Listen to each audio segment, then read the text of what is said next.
ኬንያ የተከሰተው ጉዳይ ምንድነው እሱ እንደዚህ ተራገበው እኔ ምን 4 ኪሎ እንዲያለ ነገር ሲከሰት አስበው ታቃለ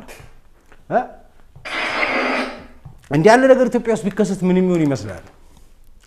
የኢትዮጵያ ወታደር ምን የሚያርግ ይመስላል የጭስቦ የሚተኩስ ወይስ whatever አንደኛ እስቲ ነገሮችን ተንትረን እንመርከታለን በኬንያና በኢትዮጵያ መካከል ያለው ልዩነት ምንድነው እሱ ተመሳሳይነቱ ምንድነው በኬንያ የተከሰተው ነገር በኢትዮጵያ ሊከሰት የሚችልበት እድል አለ ወይ ኬንያና ኢትዮጵያ ናይሮቢና አዲስ አበባ ሩቶና አብይ አህመድ የዚህ ሰሞን የትኩረት ማዕከሎች ኬንያና ፕሬዝዳንቷ ዊሊያም ሩቶ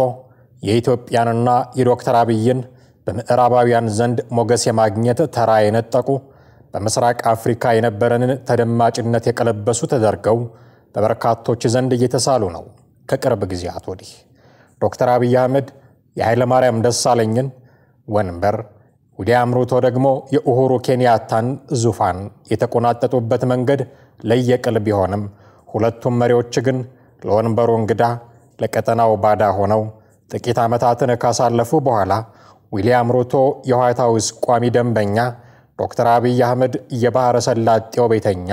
ሆነው ታይተዋል አሜሪካ በበላይነት የምትዘውረው ምዕራባዊውን እንቅስቃሴ አሁን ያለውን የኢትዮጵያን ሁኔታ ከግምት ውስጥ ያስገባ በሚመስል መልኩ ፊቱን ወደ ኬንያ መልሶ ይታያል ኬንያ በአንጻሩ በኢትዮጵያ የውስጥ ጉዳይ ምክንያት የተፈጠረላትን አጋጣሚ በአግባቡ እየተጠቀመችበት እንደሆነም መገንዘብ ይቻላል ይህ ሆነት የዘለቀው ግን ልክ የዛሬ ዓመት ኬንያ ውስጥ እስከ ተፈጠረው ተቃውሞ ድረስ ብቻ ነው ያኔ ናይሮቢን ማዕከል ያደረገው ተቃውሞ ጀርባ ሲፈተሽ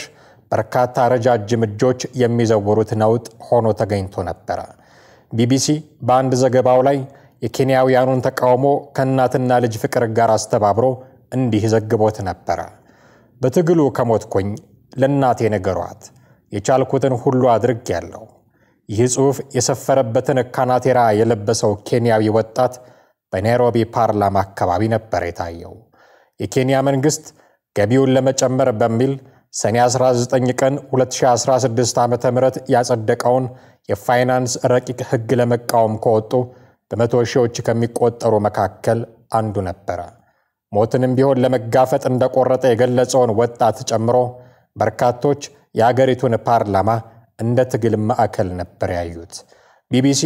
የናይሮቢውን ነውጥ እንዲህ ያራገበው ቀለቡን የሚሰፍሩለት እጆች ከጀርባ መኖራቸውን ስላወቀ ነው የሚሉ ተንታኞች ሴራውን ደርሰንበታል ይላሉ ህግ ሆኖ ለማውጣት የኬንያውን ፕሬዝዳንት ዊሊያም ሩቶ ፊርማ ብቻ ይጠብቅ የነበረው የፋይናንስ ረቂቅ በርካታ የአፍሪካ ሀገራትን በተለይም ድሃውን ህዝብ በድህነት አዙሪት ውስጥ በመዝፈቅ የሚወቀሰው ዓለም አቀፉ የገንዘብ ድርጅት IMF ተግባራዊ እንዲደረግ የሰጠው ማሻሻያ ነበር ተቃውሞም በመንግስት ላይ ብቻ ሳይሆን ኬንያን በጃዙር እየጠመዘዟት ነው ባሏቸው እንደ IMF ባሉ ተቋማት ላይ ጭምር ነበር በመላገሪቷ ከተከሰተውና የበርካቶችን ህይወት ከቀጠፈው ከዚያ ተቃውሞ በኋላ ረቂቁ በፓርላማ ቢጸድቅም ፕሬዝዳንቱ ግን ህግ ሆኖ እንዲያልፍ የመጨረሻ ፊርማዬን አላስቀምጥም ብለው ነበር ነገሩን ያረገቡት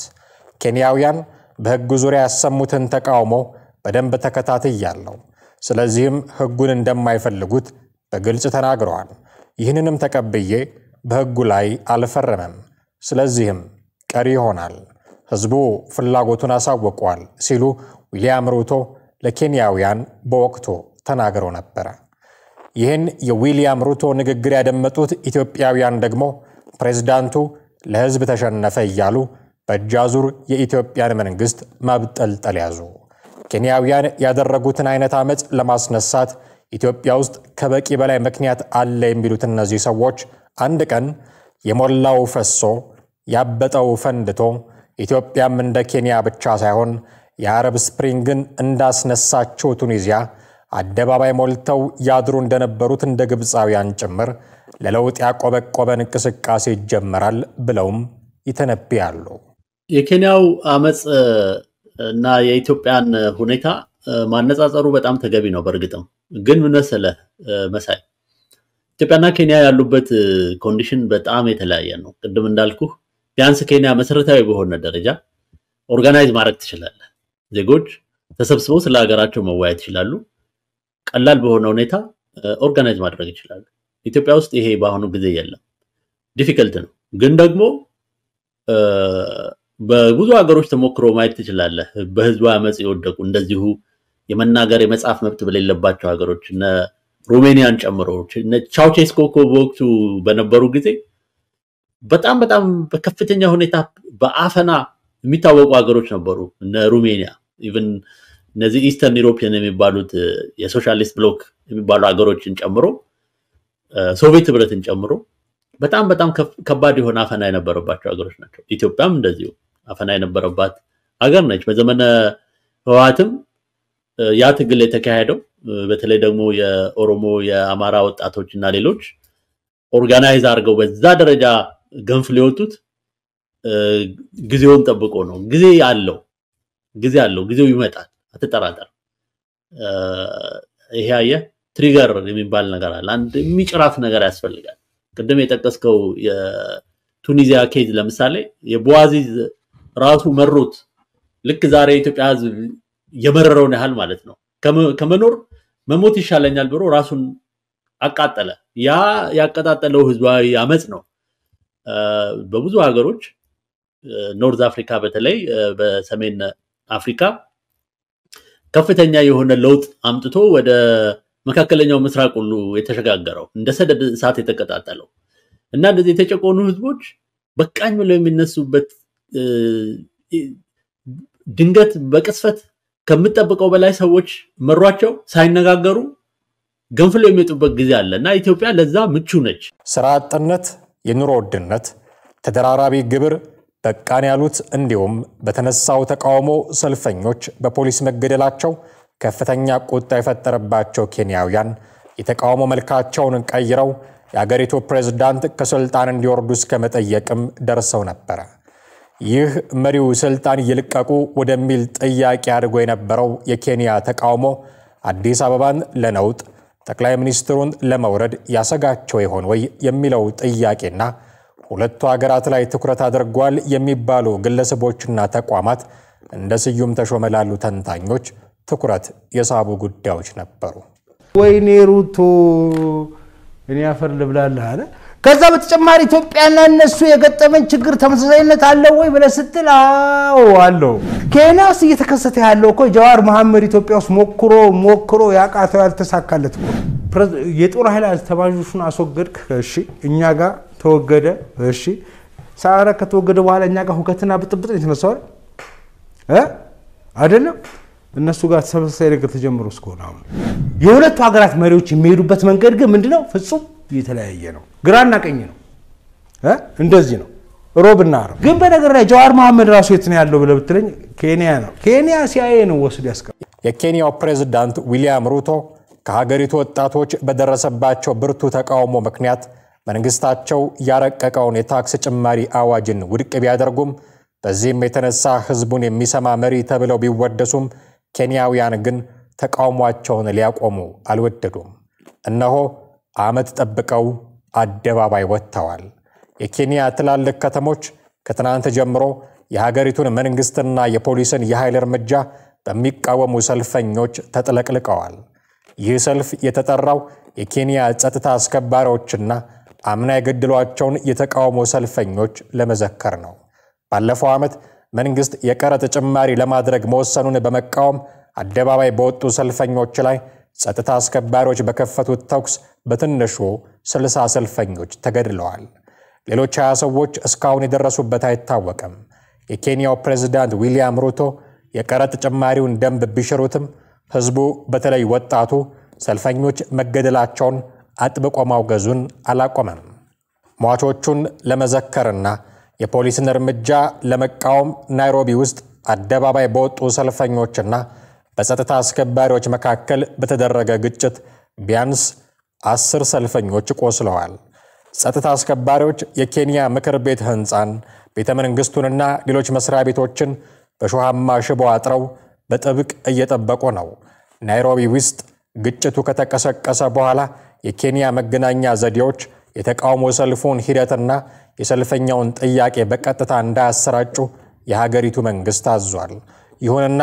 አሶሺየትድ ፕሬስ እንደዘገበው ከርዕሰ ከተማይቱ በተጨማሪ ሞምባሳ፣ ኪሲሙ፣ ናኮሮሮ፣ ናያሁሩሩ እና ሌሎችም ከተሞች በተቃውሞ ሰልፈኞች ተጥለቅልቀዋል። ኬንያውያን የፋይናንስ ረቂቁን ኑሮ ያስወድድብናል፣ የሥራ አጥነት እጅግ በከፋበት ሰዓት ግብር መጨመር አይገባም፣ ተደራራቢ ግብር በቃን በሚል ነበረ የዛሬ ዓመት ተቃውሞን የጀመሩት። ጓደኛ ሲታማ ለኔ ብለህ ስማ እንደሚባለው ይሄ የኬንያውያኑ ስንክሳር አዲስ አበባን እንዳይገጥማት ምን ተደርጓል የሚለው ጉዳይም የመንግስታችን ጥብቅ ምስጢር ሆኖ መሰንበቱ መቼም አይጠረጠርም። የአዲስ አበባን ህዝብ እና ሀብታሙ አያሌው የአዲስ አበባ ህዝብ መራቢያ አካሉን የሚያስቆርጥ አዋጅ ቢወጣ ሄዶ ተሰልፎ ቶሎ ቆርጣቸው ገላግሉኝ ይላል እንጂ እንደ ኬንያውያን ለተቃውሞ አይሰለፍም ብለው ማላገጫ አድርገውታል። እነ መሳይ መኮንን ሐሞቱ የፈሰሰ ህዝብ አድርገው ስለውታል። እገሌ ወእገሌ የማይባሉ እልፍ የማህበራዊ ሚዲያ ተጠቃሚዎችም ናይሮቢን በአዲስ አበባ ቦታ ተክተው እየሳሉ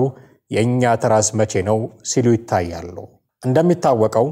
ከሰሞኑ ኢትዮጵያ ውስጥ አዋጅ በአዋጅ ላይ የተደራረበባቸው ጊዜያትን ነበር ስናሳልፍ የነበረው። ከነዚህ አዋጆች ውስጥ አንዱም የአዲስ አበባን ህዝብ እንደ ናይሮቢ ለአመጽ አላነሳሳውም። ይህ ብቻም አይደለም። ከዓመት በፊት ነፋኖ ናውሰናይ መሃል አዲስ አበባ ቦሌ ላይ ከፖሊስ ጋር ተኩስ ከፍተው የጫሩት ተቃውሞ ወዲያው ተዳፈነ እንጂ ሐሳቡን ገዝቶ የግሉ ያደረገ በማግስቱ ተነስቶ ድንጋይ እየወረወረ አዲስ አበባ የለም። እንደሚባለው የኬንያውያን አመጽ በተለያዩ አዋጆች ምክንያት ኦርኬስትሬት ያደረጉት የምዕራባውያን እጅ የሚጫናቸው ዓለም አቀፍ ተቋማት እስከሆኑ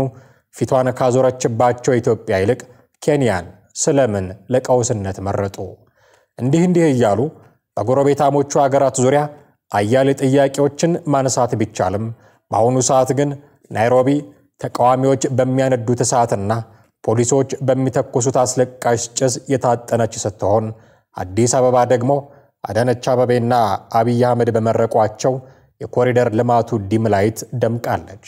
ጠቅላይ ሚኒስትሩ እንደለመዱት ድንገት የሜክሲኮ ጎዳናዎች ላይ አሊያም የካዛንቺስ መንደሮች ውስጥ ተከስተው በየአደባባዩ ቡና ሲጠጡ ህዝቡም እርሳቸውን ለማየት ሲጋፋና ስማቸው የተጠራ ሲጨፍር ይታያል እንጂ እንደ ኬንያ ዊሊያም ሩቶ ሲብጠለጠሉ የሚሰማ አይደለም። እነ ሰማይ ጠሪዎች ለአዲስ አበባ የተመኙላት የናይሮቢው ነውጥ እዚህ ጆሮ ዳባ ልበስ ተብሏል። በስዩም ተሾመ ግምገማ ግን ይህ የናይሮቢው ነውጥ ቀድሞ የታሰበው አዲስ አበባ ላይ ነበር። እዚህ ያልተሳካውን ነው ኬንያ ላይ የተከበሩት ባይ ነው። ከዚህ ተግባር ጀርባ ደግሞ ሁለት ጎጆ ቀልሰው ፊንፊኔና ናይሮቢ የሰፈሩትን አሞራዎች ይሆነችላል። መከላከያን ከውስጥ ከዱት አጠቁት አረዱት አይደል? ውስጣችን የነበሩት የወያኔ ሰላዮች በሙሉ መንጥረን አስወገርንበት። በዛ አጋጣሚ ኬንያስ አላጠራችም። ውስጧ ተሰክስጓል። አመፀኛ በሙሉ ግር ብሎ ፓርላማ ሲገባ ዳር ቆሞ ያያል። መከላከያ ሰራዊት ከጫካ ተጠርቶ መጥቶ እስኪያድር ድረስ በነገር ላይ እነ ጀዋር መሐመድ እነ እስክንድር ነጋ እነ አንዳርጋቸው ጽጌ እነ የሺዋስ አዲስ አበባ ፒያሳ ላይ ሞክረውት ያቃታቸውን ነገር ነው ኬንያ ላይ ያደረጉት። የኛ ግጭት ከየት ወዴት ነው ሄደው? የኛ ግጭት ከከተማ ወደ ጫካ ነው ሄደው። የነሱስ የኬንያ ከጫካ ወደ ከተማ ነው የመጣው። ከተማ ውስጥ ምን አለ? ኬንያ ከተማ ውስጥ ጫካ አለ። ኢትዮጵያ ውስጥ የለም።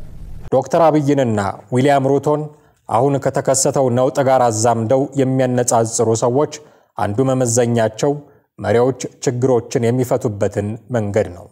የኬንያ ፖሊስ ተቃዋሚዎቹ ላይ አስለቃሽ ጭስ ተኮሰ የሚለውን መረጃ ይዘው ይህን ጊዜ አዲስ አበባ ውስጥ ቢሆን ኖሮ የመከላከያው ሞርታሮች ተደግነው ታንክና ብረት ለበስ ተሽከርካሪዎች ተሰማርተው ዜጎችን ይገድሉ ነበር እያሉ ይተቻሉ። ተቺዎች ይህን ብለው ሳይጨርሱ ግን የኬንያ ከፍተኛ ፍርድ ቤት በአገሪቱ የተነሳውን ህዝባዊ ተቃውሞ ለመቀልበስና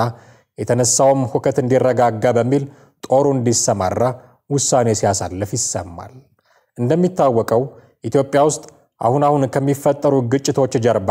ሰላም እንዲያስከብር የሚላከው ኃይል መከላከያው የሆነ መጥቷል።